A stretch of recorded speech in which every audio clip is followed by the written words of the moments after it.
Om Namo Bhagavate Vasudevaya. Om Namo Bhagavate Vasudevaya. Om Namo Bhagavate Vasudevaya. Karnatharaj Srimad Bhagavatam, Canto 1, Chapter 10, Text 5. Nadya Samudra Gariya Sapanaspati Viruda Palantyo Shadaya Sarva Kamam Anvritutasya. The rivers, oceans, hills, mountains, forests, creepers, and active drugs, in every season paid their tax quota to the king in profusion. Report. Since Maharaj Yudhishthir was under the protection of the Ajita, the infallible Lord, as above mentioned, the properties of the Lord, namely the rivers, oceans, hills, forests, etc., were all pleased, and they used to supply their respective quota of taxes to the king. The secret to success is to take refuge under the protection of the Supreme Lord. Without his sanction, nothing can be possible. To make economic development by our own endeavors on the strength of tools and machinery is not all. The sanction of the Supreme Lord must be there. Otherwise, despite all instrumental arrangements, everything will be unsuccessful. The ultimate cause of success is the Daiva, the Supreme. Kings like Maharaj Yudhishthira knew perfectly well that the king is the agent of the Supreme Lord to look after the welfare of the mass of people. Actually, the state belongs to the Supreme Lord. The rivers, oceans, forests, hills, drugs, etc., are not creations of man. They are all creations of the Supreme Lord, and the living being is allowed to make use of the property of the Lord for the service of the Lord. Today's slogan is that everything is for the people, and therefore the government is for the people and by the people. But to produce a new species of humanity at the present moment on the basis of God consciousness and perfect human life, the ideology of godly communism, the world has to again follow in the footsteps of kings like Maharaj Yudhishthir or Parikshit. There is enough of everything by the will of the Lord, and we can make proper use of things to live comfortably without enmity between men or animal and man or nature. The control of the Lord is everywhere, and if the Lord is pleased, every part of nature will be pleased. The river will flow profusely to fertilize the land. The oceans will supply sufficient quantities of minerals, pearls, and jewels. The forests will supply sufficient wood, drugs, and vegetables, and the seasonal changes will effectively help produce fruits and flowers in profuse quantity. The artificial way of living, depending on factories and tools, can render so-called happiness only to a limited number at the cost of millions. Since the energy of the mass of people is engaged in factory production, the natural products are being hampered, and for this the mass is unhappy. Without being educated properly, the mass of people are following in the footsteps of the vested interest by exploiting natural reserves, and therefore there is acute competition between individual and nation. There is no control by the trained agent of the Lord. We must look into the defects of modern civilization by comparison here, and should follow in the footsteps of Maharaj Yudhishthir to cleanse man and wipe out anachronisms. Text 6. Because of the kings having no enemy, the living beings were not at any time disturbed by mental agonies, diseases, or excessive heat or cold. Purport: to be non-violent to human beings and to be a killer or enemy of the poor animals is Satan's philosophy.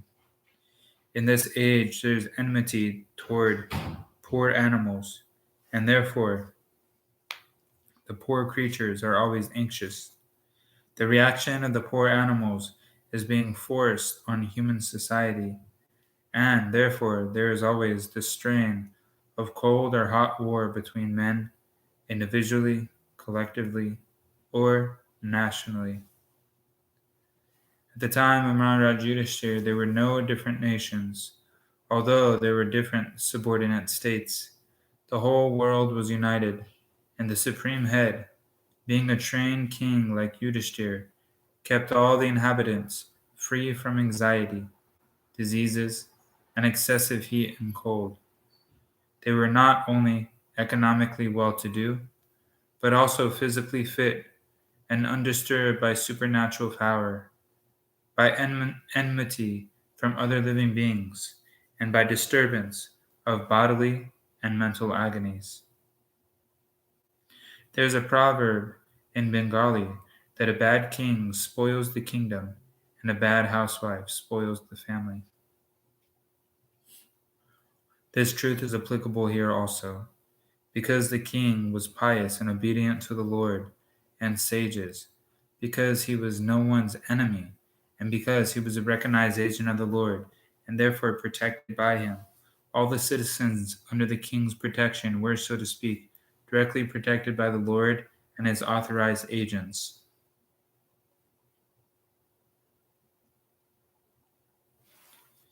Unless one is pious and recognized by the Lord, he cannot make others happy who are under his care.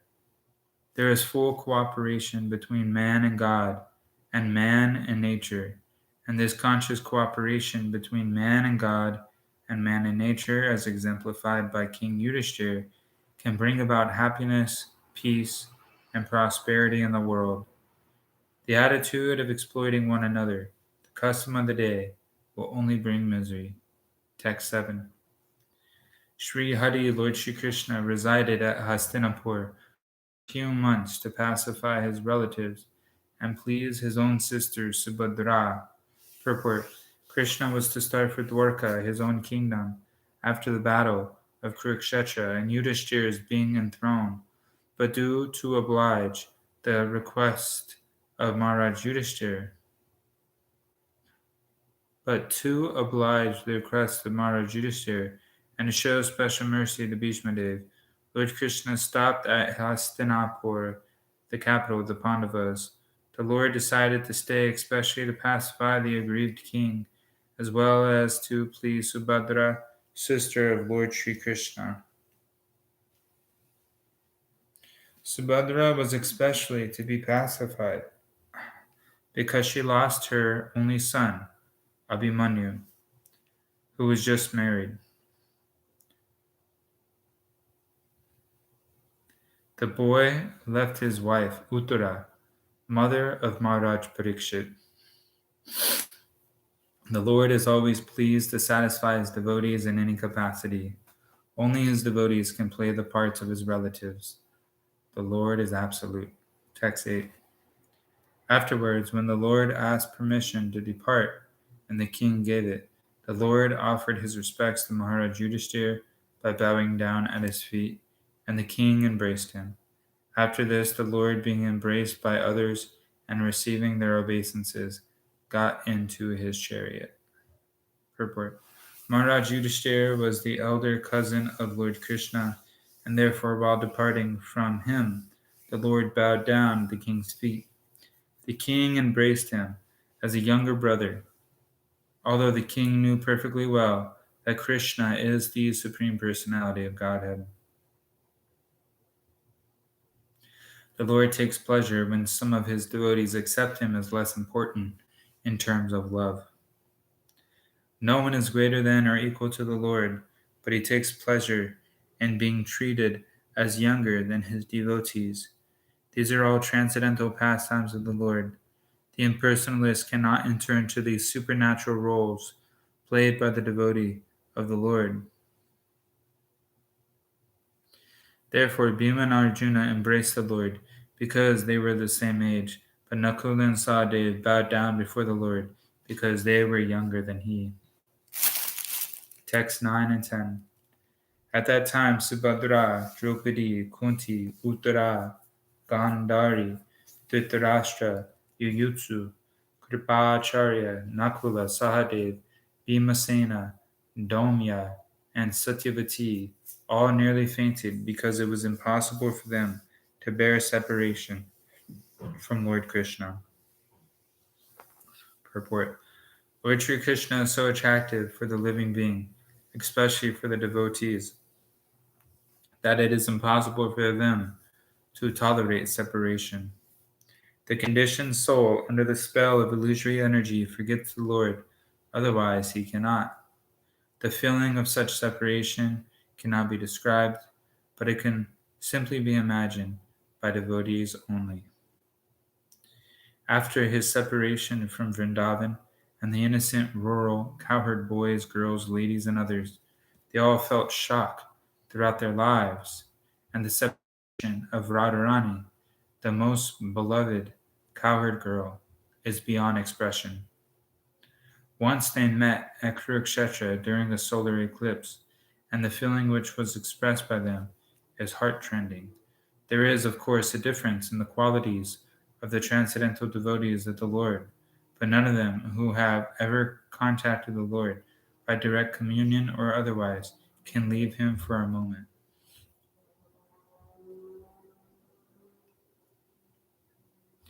That is the attitude of the pure devotees. Text 11 and 12. The intelligent who have understood the Supreme Lord in association with pure devotees and have become freed from bad materialistic association can never avoid hearing the glories of the Lord, even though they have heard them only once. How then could the Pandavas tolerate his separation, for they had been seeing him face to face, touching him, conversing with him, and sleeping, sitting, and dining with him? Purport. The living being's constitutional position is one of serving a superior. He is obliged to serve by force. The dictates of illusory material energy in different phases of sense gratification. And in serving the senses, he is never tired.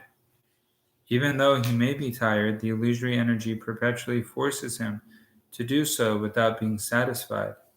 There is no end to such sense gratificatory business, and the conditioned soul becomes entangled in such servitude without hope of release.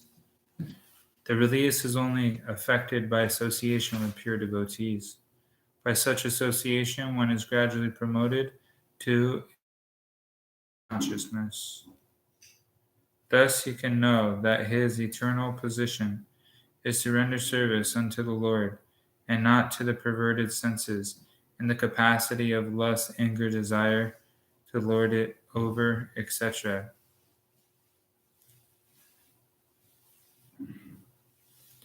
Material society, friendship, and love are all different phases of lust. Home, country, family, society, wealth, and all sorts of corollaries are all causes of bondage in the material world, where the threefold miseries of life are concomitant factors. By associating with pure devotees, by hearing them submissively, attachment for material enjoyment becomes slackened, and attraction for hearing about the transcendental activities of the Lord becomes prominent. Once they are, they will go on progressively, without stoppage, like fire and gunpowder. It is said that Hari, the personality Godhead, is so transcendently attractive that even those who are self-satisfied by self-realization are factually liberated from the material bondage, also become devotees of the Lord.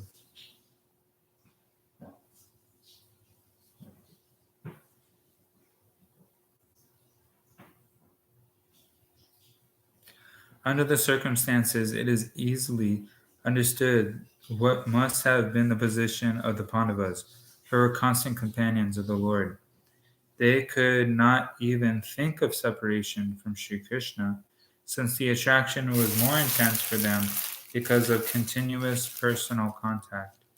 His remembrance, by his form, quality, name, fame, pastimes, etc., is also attractive for the pure devotee, so much so that he forgets all forms, quality, name, fame, and activities of the mundane world, and due to his mature association with pure devotees, he is not out of contact with the Lord for a moment. I have to lay down because my back hurts really bad. I'm done icing my injured wrist.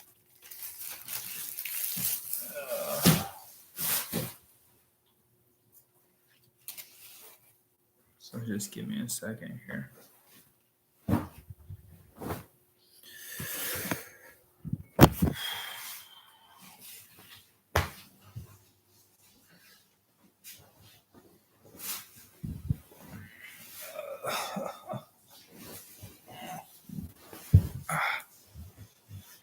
Okay, I'll continue reading. Sorry about that. Okay, text 13. All their hearts were melting for him on the pot of attraction. They looked at him without blinking their eyes, and then moved hither and thither in complexity. Purport. Krishna is naturally attractive for all living beings, because he is the chief eternal amongst all eternals. He alone is the maintainer of the many eternals.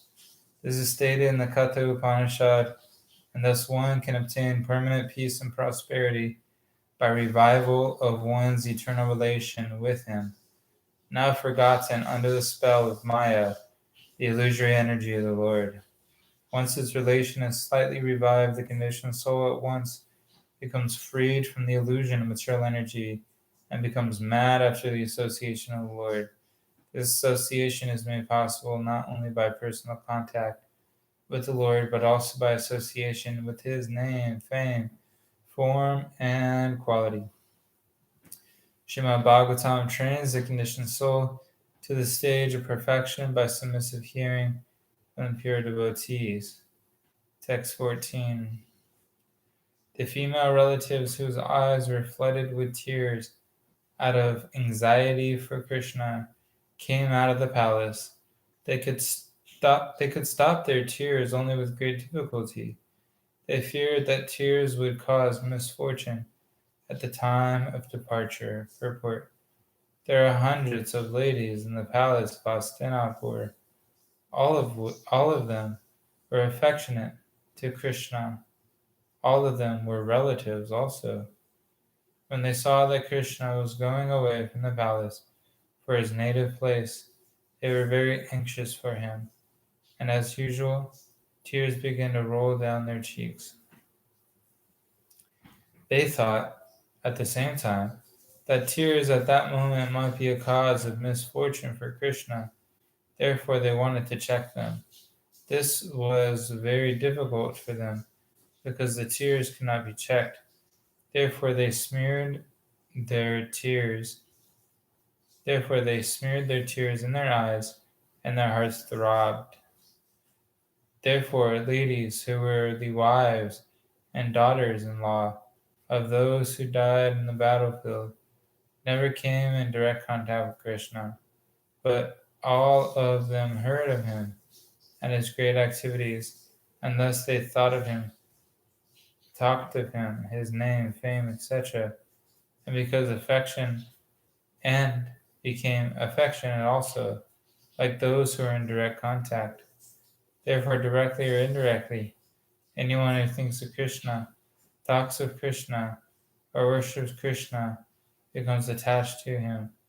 Because Krishna is absolute, there is no difference between his name, his form, quality, etc. Our intimate relation with Krishna can be confidentially revived by our talking of, hearing of, or remembering him. It is so done due to spiritual potency. Text 15.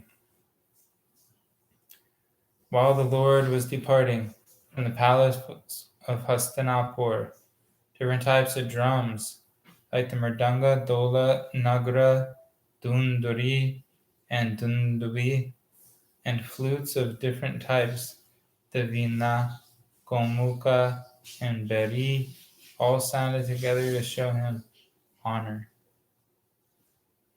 Out of a loving desire to see the Lord, the royal ladies of the Kurus got up on the top of the palace, and smiling with affection and shyness, they showered flowers upon the Lord. Purport. Shyness is a particular extra natural beauty of the fair sex, and it commands respect from the opposite sex. This custom was observed even during the days of the Mahabharata, that is, more than 5,000 years ago. It is only the less intelligent persons, not well versed in the history of the world, who say that observance of separation of female from male is an introduction of the Mohammedan period in India. This incident from the Mahabharata period proves definitely that the ladies of the palace observed strict parda, or restricted association with men, and instead of coming down in the open air where Lord Krishna and others were assembled, the ladies of the palace went up on the top of the palace, and from there paid their respects to Lord Krishna by showers of flowers. It is definitely stated here that the ladies were smiling there on the top of the palace, checked by shyness. This shyness is a gift of nature to the fair sex, and it enhances their beauty and prestige, even if they are of a less important family, or even if they are less attractive. We have practical experience of this fact. A sweeper woman commanded the respect of many respectable gentlemen simply by manifesting a lady's shyness.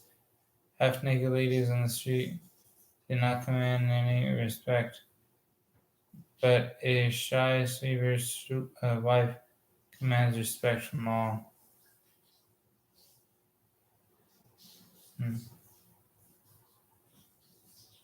Human civilization.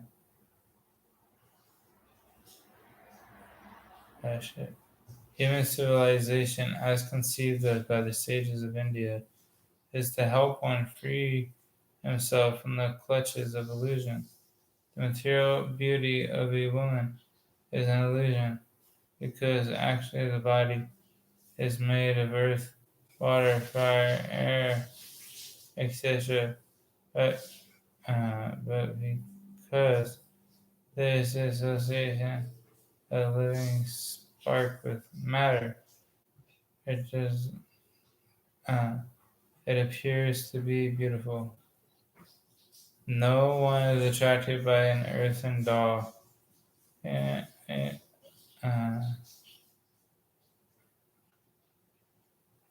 Is attracted by an earthen doll, even if it is most perfectly. No one is attracted by an earthen doll, even if it is most perfectly prepared to attract the attention of others. The dead body has no beauty, because no one will accept the dead body as a pure. Except the dead body of a so-called beautiful woman. Therefore, the conclusion. Oh man, I gotta stop. I'm falling asleep. Srimad Bhagavatam Ki Jai. Sorry, my back hurts and I'm tired.